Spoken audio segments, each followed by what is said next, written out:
말씀, 데살로니가 후서 1장 3절에서 12절 말씀 봅니다. 형제들아, 우리가 너희를 위하여 항상 하나님께 감사할지니 이것이 당연함은 너희의 믿음이 더욱 자라고 너희가 다 각기 서로 사랑함이 풍성하매니. 그러므로 너희가 견디고 있는 모든 박해와 환난 중에서 너희 인내와 믿음으로 말미암아 하나님의 여러 교회에서 우리가 친히 자랑하노라. 이는 하나님의 공의로운 심판의 표요 너희로 하여금 하나님의 나라에 합당한 자로 여김을 받게 하려 하매니 그 나라를 위하여 너희가 또한 고난을 받느니라.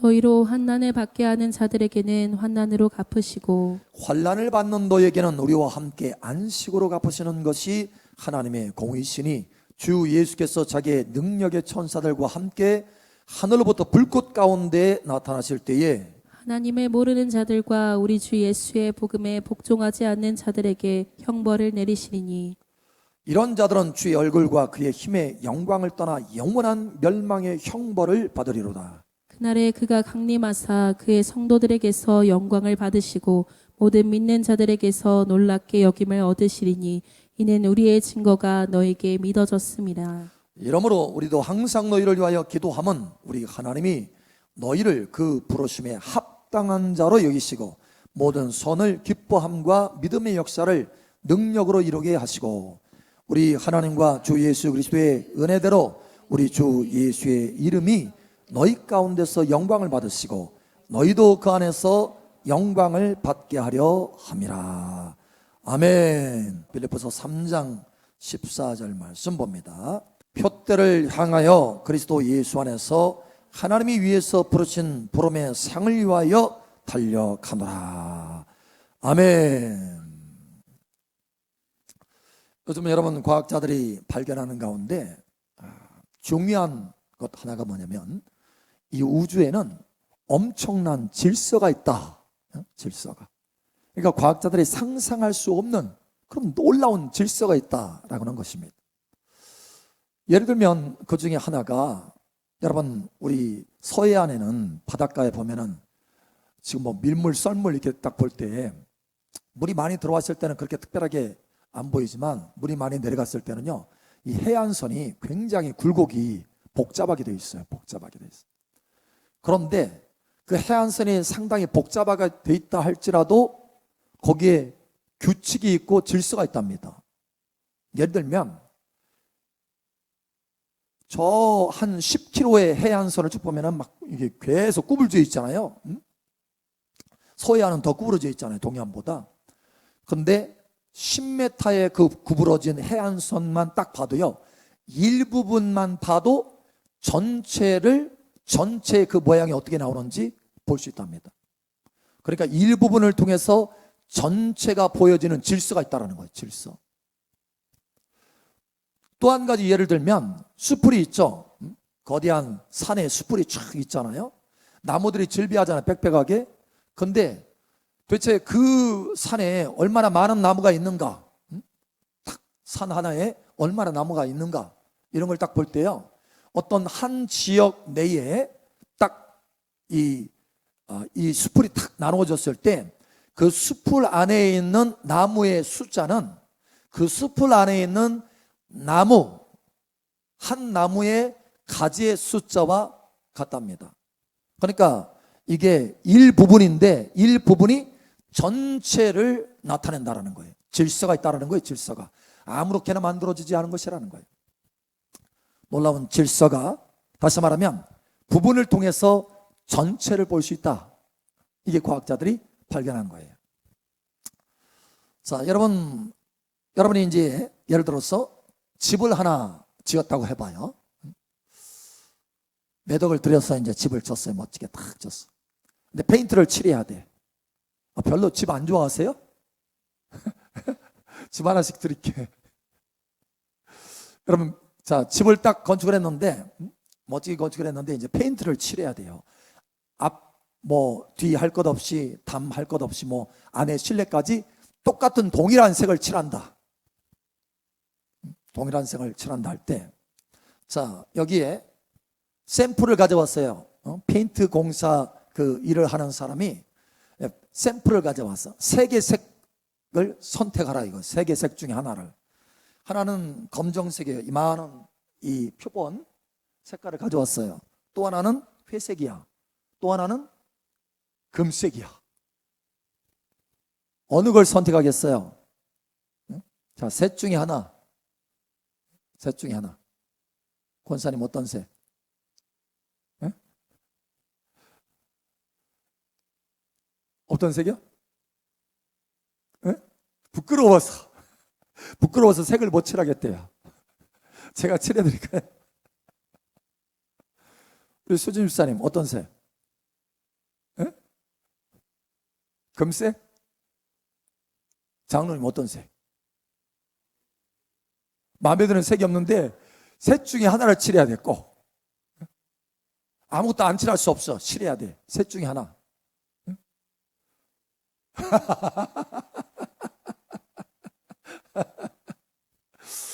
자, 셋 중에 칠할 때 보통 우리가 야, 금색 칠하고 싶지. 그죠? 금색. 그러니까 자, 여기서 결정을 하는 거예요. 흑색이냐, 까만색이냐, 아니면 회색이냐, 금색이냐 할 때 이 작은 것 중에 하나를 결정하지만 벌써 이 작은 거를 선택하는 순간에 그 집의 전체의 색깔이 보이는 거예요. 전체의 색깔이. 여러분 상상할 수 있잖아요. 그죠? 내가 이 작은 거 선택했는데 벌써 페인트 그 하는 사람은 이제 다 칠할 거니까 어차피 그렇게 칠할 거니까 작은 금색을 선택했는데 집 전체가 다 금색이고 작은 검정색 칠했는데 집 전체가 안팎이 다 검색이에요. 검정색이에요.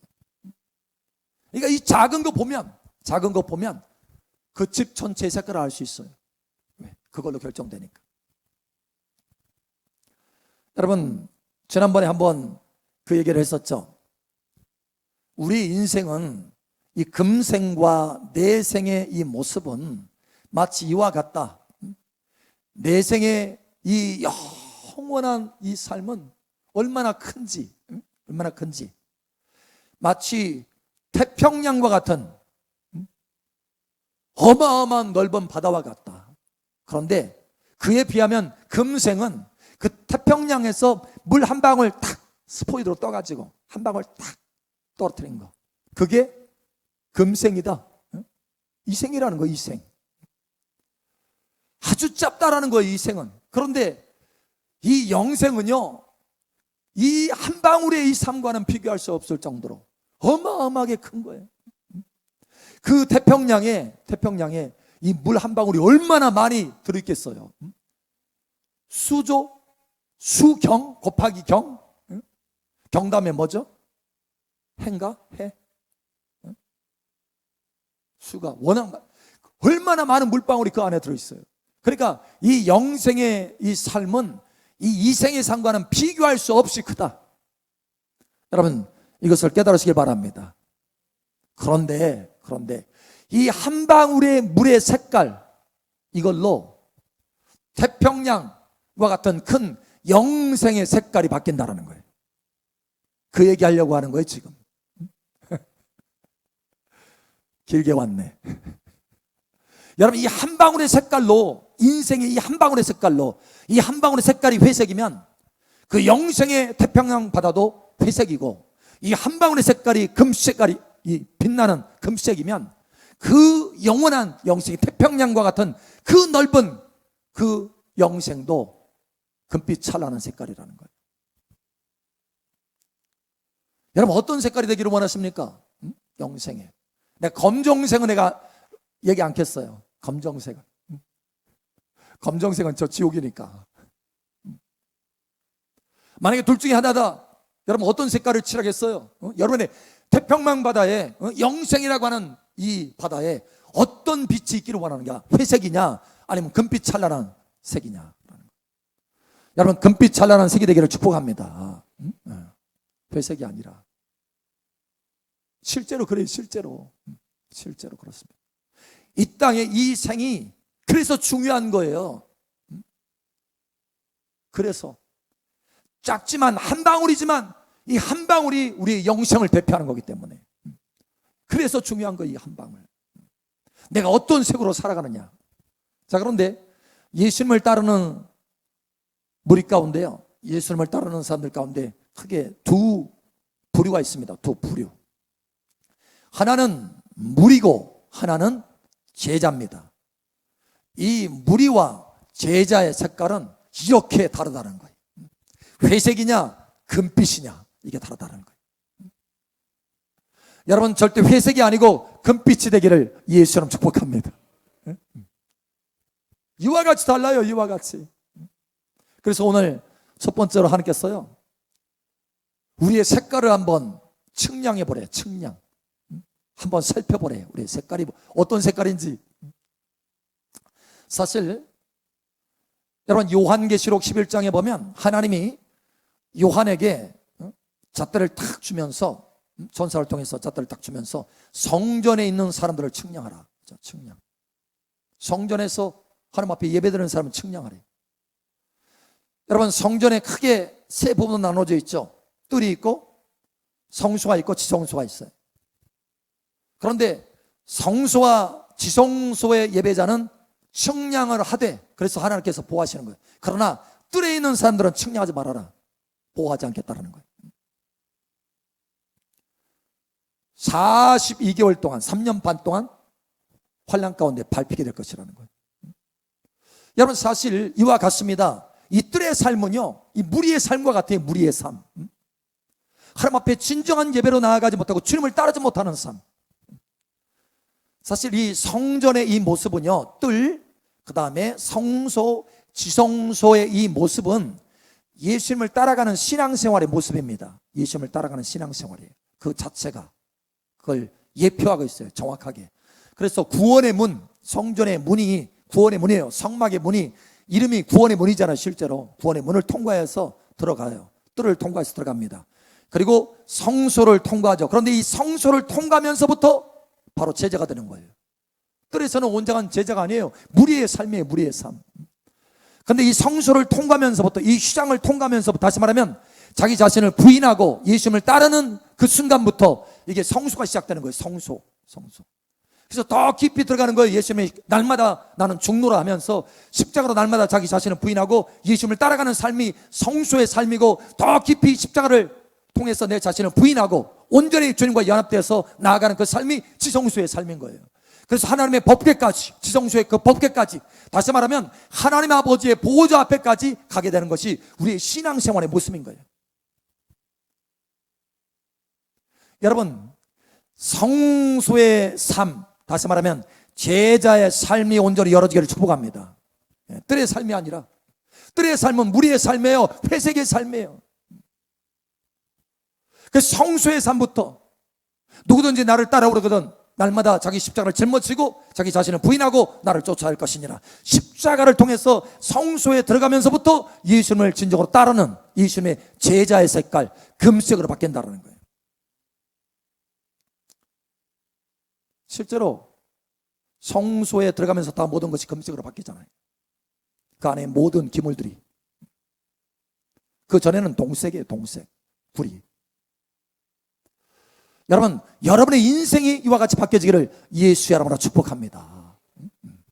근데 문제는 뭐냐면 이 성소 안에 들어가지 못한 삶, 다시 말하면 제자로서 날마다 자기 자신을 부인하고 주님을 따르는 그 삶을 들어가지 못하는 삶, 이 뜰의 삶은 하나님이 보호하지 않는다는 거예요. 대환난 가운데 남겨진다는 거예요. 주님 오실 때 이게 문제인 거예요. 대환난 가운데, 어려움 가운데 남겨진다는 거예요. 남겨진다는 거. 버려진다는 거예요. 쉽게 얘기해서 버려진다. 하나님의 보호 가운데서 버려진다는 거예요. 여러분, 그러나 여러분은 회색이 아니라 금색으로 바뀌어지기를 축복합니다. 금색으로. 자, 그러면 이렇게 회색이냐 금색이냐 물이냐 제자냐 이렇게 바뀌어지는 그 까닭이 뭐냐? 두 번째 하나님께서 말씀하시는 거예요. 추구하는 것이 다르다. 반응하는 것이 다르다는 반응. 추구하는 게 달라요.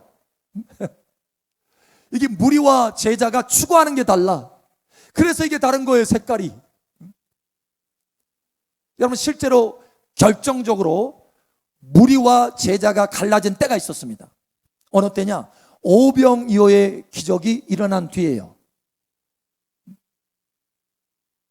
사실 똑같이 오병이어를 경험했거든요. 무리도 똑같이 오병이어를 경험했고, 예수님의 제자들도, 12 제자들도 오병이어를 경험했어요. 예수님의 제자들도 똑같이 경험했어요. 그런데 추구하는 게 달라. 이 무리는 뭘 추구했느냐? 지금 이 땅의 삶의 문제, 먹거리, 삶에 필요한 거, 이것을 추구했어요. 그런데 똑같이 오병이어를 경험한 이 제자들은요, 뭘 추구했느냐? 예수님을 추구했어요. 예수님을 따르는 것을 추구했어요. 예수님을 추구했어요. 그래서 똑같이 오병이어를 경험했지만 이 무리들은 예수님이 오병이어의 기적을 베푼 뒤에 조금 영적인 이야기를 했어요. 영적인 이야기, 조금 깊은 이야기를 했어요. 그랬더니 너무 어렵다 하고 예수님을 떠났어요.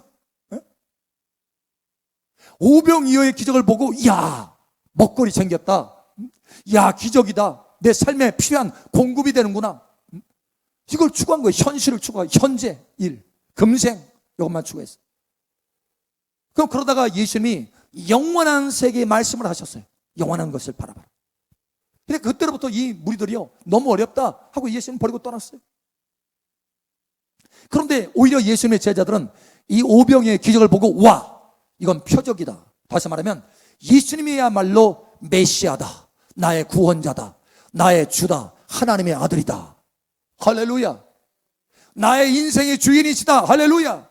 그래서 더 예수님을 추구하는 거예요. 더 예수님을. 왜? 추구하는 게 다르기 때문에. 그래서 예수님께서 그랬잖아요. 제자들에게 너희도 나를 떠나려느냐 딱 하니까, 주여, 영생의 말씀이 여기 있으니 우리가 어디로 가오리까?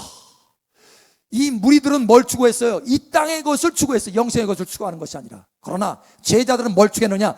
영생의 것을 추구했다라는 거예요. 예수님을 따르는 걸 추구했다라는 거예요. 예수님이 영생이시니까. 할렐루야. 여러분, 예수님을 따르게 되시기 바랍니다. 왜 달라요? 예수님을 따르는 거. 부르심에 반응하는 거예요. 부르심. 너는 나를 따라와라. 부르심에 반응하는 거예요. 제자들은 이 부르심에 반응한 사람들이에요. 무리들은 뭐에 반응했느냐? 먹거리에 반응했어요. 먹거리. 내 삶의 문제에 반응했어. 주여, 기도할 때 주여, 내 가정과 내 기업이, 내 일터가 잘 되게 하옵소서, 흥왕하게 하옵소서. 여러분, 이거는 1차적인 기도예요. 그것이 아니고, 주여, 내 가정과 내 일터가, 내 기업이 하나님의 부르심에 합당한 모습이 되게 하여 주시옵소서. 그러면 아주 자연스럽게 풍성함은 공급이 되는 거예요. 너희는 먼저 그의 나라와 그의 의를 구하라. 그러면 이 모든 것을 더하여 주시리라. 이렇게 되는 거예요. 부르심에 반응해야 되는 거예요. 내게 지금 당장 눈앞에 있는 것에 반응하는 것이 아니라 부르심에, 영생의 부르심에, 주 예수님의 부르심에. 여러분, 이렇게 우리가 질문할 수 있어요. 질문. 사실 저도 그런 질문을 속으로 많이 했었어요. 아니, 내 인생의 꿈, 그죠? 내 인생의 꿈, 내 자아 성취를 추구하는 것이 죄냐? 네? 내 인생의 꿈과 내 자아의 성취를 추구하는 게 죄냐? 죄예요, 아니에요? 네? 죄예요, 아니에요? 죄인 것 같고 아닌 것 같고 비스무리한 것 같은데, 사실 제가 청년회 때요, 그런 고민을 참 많이 했어요. 근데 성경을 읽다 보니까 세상에 그냥 알겠더라고. 그냥 알겠어요. 하나님의 말씀에 뭐라고 되어 있냐면, 믿음으로 행치 아니하는 모든 것이 죄니라. 믿음은 어디서 옵니까? 믿음은 들음에서 오며 들음은 그리스도의 말씀에서 나오느니라. 다시 말하면 하나님의 음성, 하나님의 뜻, 하나님의 말씀 아닌 것, 하나님의 뜻이 아닌 모든 것은요 다 죄니라. 죄예요. 사사기에서 그래서 고생한 거지. 왜 사사기에 이스라엘 백성들이 그 땅에서 망해갔느냐? 자기 옳은 소견대로 행하였기 때문에. 나름대로 이게 옳아. 이게 나름대로 죄가 아니야. 의야, 자기 생각할 때. 그런데 하나님 보실 때는 그건 하나님의 뜻을 행하는 것이 아니고 자기 뜻을 행한 거기 때문에, 자기 옳은 것을 행한 거기 때문에 이게 죄인 거예요. 그래서 하나님이 심판할 수밖에 없었어. 다 빼앗기는 걸 주변의 나라들을 통해서 그 막대기로 심판하시는 거예요. 심판. 그 자기가 옳은 줄 알았어. 근데 그게 아니는 거예요. 죄인 거예요. 죄. 이렇게 말씀하잖아요. 자, 그 말씀을 딱 읽고, 와, 내가 그러한 삶을 살았네. 사람이 보기에는 옳은 길이라 할지라도 필경은 사망의 길이다 한 말씀이 있어요. 제가 그런 삶을 살았더라고요. 여러분, 과학자가 되려고 하는 게, 이 꿈을 이루려고 하는 게 죄입니까? 아닙니까?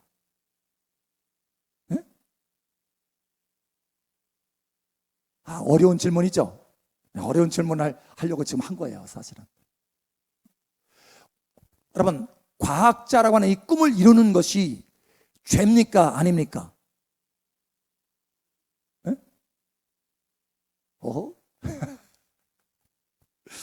예. 여러분, 사실 우리의 인생을 위해서요, 정말 우리의 인생의 이 색깔, 영원한 삶의 그 색깔이 바뀌기 위해서 우리 심각한 질문들을 이렇게 좀 진지하게 질문들을 해볼 필요가 있는 거예요, 사실은. 저도 진지한 질문을 해서 여기까지 온 거예요. 무슨 얘기냐면, 자기 꿈의 그 과학자라고 하는 자기 꿈을, 과학자라고 하는 그 꿈을 이루는 것이 죄냐 아니냐, 죄일 수 있고 아닐 수 있어요. 중첩이 돼 있어. 무슨 얘기냐면, 만약에 그 사람의 부르심이 과학자라고 한다면 그건 죄가 아니에요. 그러나 그 사람의 부르심이 과학자의 길이 아니라고 한다면 그건 죄입니다. 제가 그랬어요. 제가 길이 이 목회자의 길이잖아요. 주의적인 길이잖아. 근데 나는 내 꿈, 그 과학자를, 어떻게 보면 그 과학자가 되는 게, 그게 하나님과 조금 연결시켰어, 일부러. 하나님이 내가 과학자가 되기를 원하셔서, 이걸 통해서, 평신도를 통해서 세계 선교하시기를 원하셔. 막 속에서 합리적으로 막 주입을 시키는 거야. 근데 평안이 없어. 와, 알겠더라고. 평강이야말로 하나님의 뜻인지 아닌지 구별할 수 있겠구나. 기쁨이 없어. 기쁨이야말로 이게 하나님의 뜻인지 아닌지 알 수 있겠구나. 야, 기쁨도 없고요, 평강도 없어요. 뭔가 추구하지만 결국은 어떻게 하느냐? 내 질병, 병 들었어요. 병. 죄가 장성한즉 사망에 이르느니라. 사망의 질병에 들었어요. 여러분, 하나님의 지혜 가운데 분별력이 있으시기를 축복합니다. 그래서 주님이 결정적으로 이 말씀 때문에 확 바뀌어졌어요. 고린도후서 5장 15절. 그가 모든 사람을 대신하여 죽으심은 살아있는 자들로 하여금 다시는 그들 자신을 위하여 살지 않고 오직 그들을 대신하여 죽었다가 다시 살아나신 이를 위하여 살게 하려 함이라. 아멘. 야, 다시는 그들 자신을 위해서 살지 않아야 된대요. 왜? 예수님을 우리를 위해서 죽으셨다가 다시 사셨으니까. 예수님을 위해서 사셔야 된다는 거예요. 이게 우리의 부르심이라는 거예요. 이게 우리의 부르심이라는 거예요. 이게 우리의 부르심이라는 거예요. 이게 우리의 합당한 삶이라는 거예요. 내 자신의 성취, 내 자신의 꿈, 내 생활, 이걸 추구해서는 안 된다는 거예요. 왜? 주님이 나를 위해서 죽었으니까. 그래서 나를 살리셨으니까. 이제는 내가 내 것이 아니라는 거예요. 주님 것이지 내 것이 아니라는 거예요. 원래 처음부터도 주님이 나를 창조했기 때문에 주님 것이지만, 다시 한번 주님께서 나를 사셨어요. 값주고 피값으로 사셨어요. 주님 것이에요. 그러니까 이중으로 창조 때부터 나를 창조하셨기 때문에 주님 것이지만, 또 다시 한번 나를 구원하셨기 때문에, 그 피값으로 나를 구원하셨기 때문에 다시 한번 주님의 것이라는 거예요. 빼도 박도 못해. 변할 수 없어요. 그거는 오직 저와 여러분이 주님의 것인 줄 아시길 바랍니다. 그래서 주님을 위해서 사셔야 돼. 주님의 부르심을 위해서 사셔야 돼. 주님을 추구해야 돼. 여러분, 자신의 성취를 추구하는 것이 아니라 주님을 추구하셔야 돼. 주님 따르는 것을 추구하셔야 돼. 이게 달라요. 근데 문제는 뭐냐? 때로는 제자들의 삶을 살다가 오해할 때가 있어요. 오해할 때. 오해. 이게 문제인 거예요, 이게. 아, 내가 다시는 무리의 삶을 살지 않아야 되겠다. 이렇게 우리가 결심하잖아요. 그래서 이제 날마다 자기 자신을 부인하면서 주님을 따르잖아요. 그런데 가끔 한 번씩 이게 와요. 생활이냐, 주님을 따르는 거냐. 이게. 생활이냐, 주님을 따르는 거냐. 생활이냐, 주님을 따르는 거냐. 내가 지금 현실이냐, 아니면 주님을 따르는 거냐. 가끔 우선순위를 놓쳐요. 우선순위를 놓쳐가지고. 그죠? 주님을 따르고 있잖아요. 지금 주님을 따르고 있는데, 잠깐 이것만 조금 하고, 조금 이게 급하니까, 우선. 하고 주님 따를게요. 여러분, 어떨까요? 괜찮을까요? 이게 죄일까요? 아닐까요? 마태복음 8장 21절, 22절. 제자 중에 또 한 사람이 이르되 주여 내가 먼저 가서 내 아버지를 장사하게 허락하옵소서. 예수께서 이르시되 죽은 자들이 그들의 죽은 자들을 장사하게 하고 너는 나를 따르라 하시니라. 아멘. 와, 제자 중에 한 사람이 지금 현실 문제냐, 예수님 따르는 거냐 했을 때 우선순위를 뭘로 잡았어요? 한 사람이 이르되 주여 내가 먼저요. 먼저 가서, 지금 이게 아버지 돌아가셨대요. 빨리 장례 치르고, 그 다음에 와서 주님 따를게요. 어떻게 보면 이게 굉장히 상식적인 거잖아요? 상식적인 우선순위잖아요? 근데 주님이 놀라운 말씀을 하셔요. 제자의 우선순위는 그게 아니라는 거예요. 자, 이렇게 말합니다. 예수께서 이르시되 죽은 자들이 그들의 죽은 자들을 장사하게 하고 너는 따르라 하시니라. 너는 나를 따르라 하시니라. 너의 우선순위는 나를 따르는 거야. 너는 나를 따라야 돼. 너의 인생의 가장 최우선순위는 그 모든 것에 있어서 가장 최우선순위는 바로 나를 따르는 거야.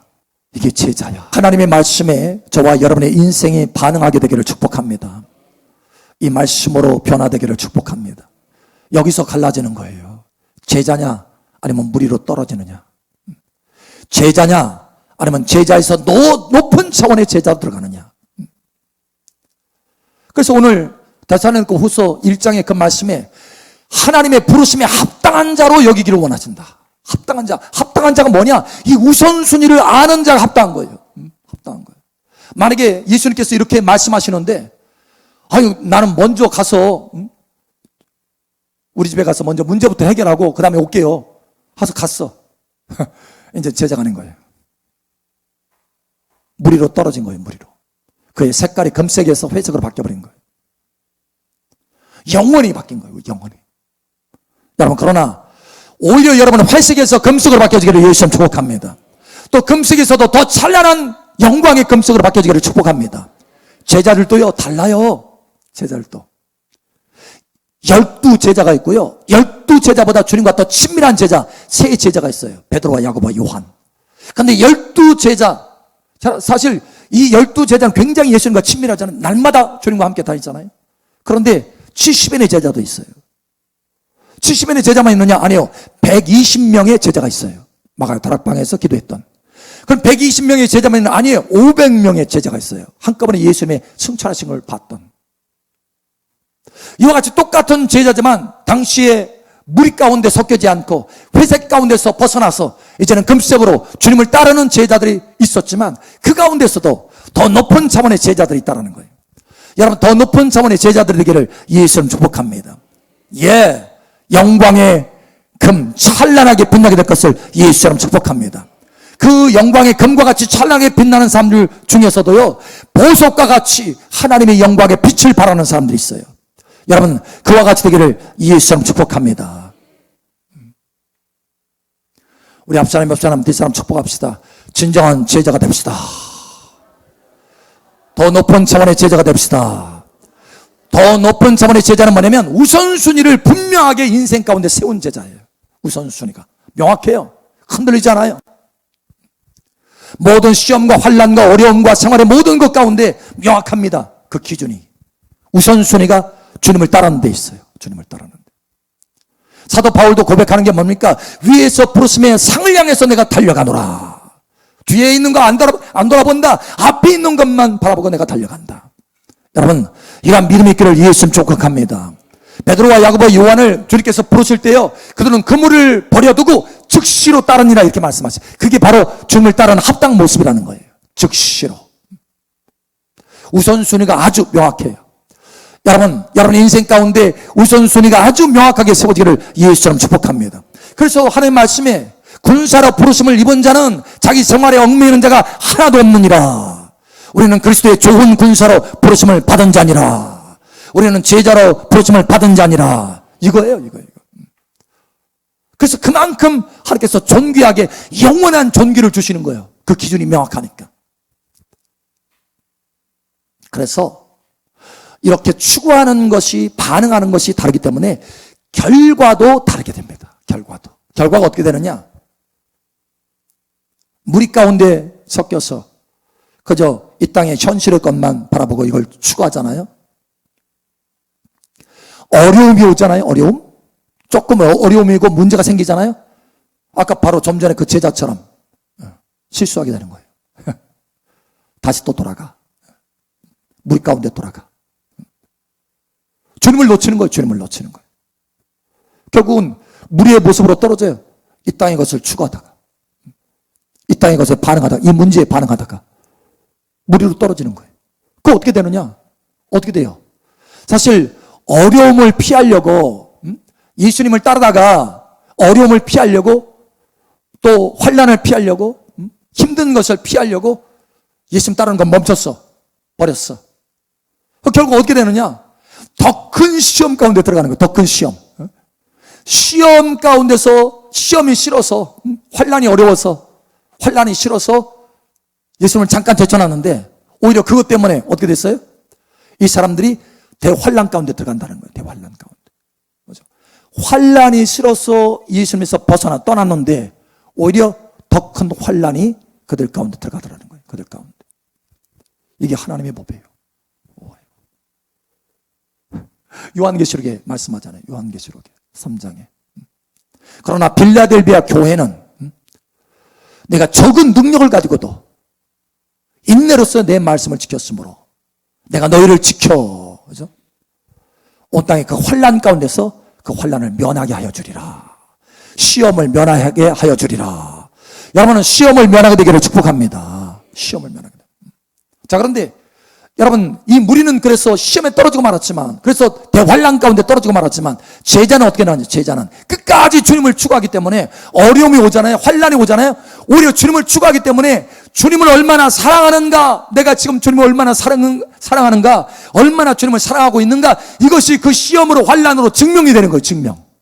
여러분, 증명자가 되시기 바랍니다. 야고보서 1장 12절. 시험을 참는 자는 복이 있나니 이는 시련을 견디어낸 자가 주께서 자기를 사랑하는 자들에게 약속하신 생명의 면류관을 얻을 것이기 때문이라. 아멘. 그러니까 이 제자들에게는요, 어려움과 환난이 오히려 뭐가 되느냐? 주님을 향한 사랑을 증거하는 기회가 되고, 오히려 그것 때문에 면류관 얻는다는 거예요. 오히려 그것 때문에. 참 재미있죠? 무리와 제자가 이렇게 달라요. 그래서 왜? 추구하는 것이 다르기 때문이다라는 거예요. 여러분, 추구하는 것을 바꾸시길 바랍니다. 추구하는 것에 승진이 있기를 바랍니다. 그래서 결과가 달라지는데 최종 결과 우리 보겠습니다. 누가복음 22장 28절에서 30절. 이 시간 여러분 다시 한번 축복하건대 승진이 있기를 축복합니다. 무리에서 제자로 승진이 있기를 바랍니다. 회색에서 금색으로 변화되시기를 축복합니다.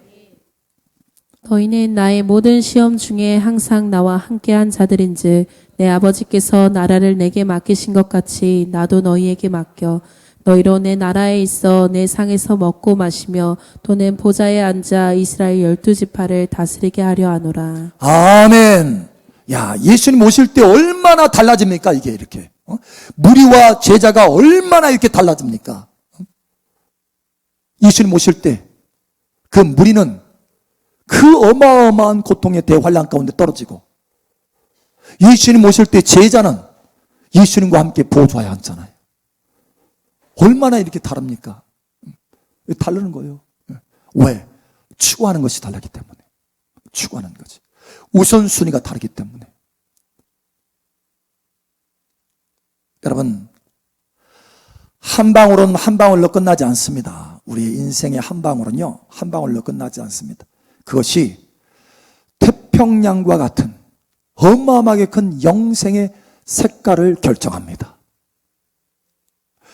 여러분은 절대 회색이 아니고 찬란한 금빛이 되기를 축복합니다.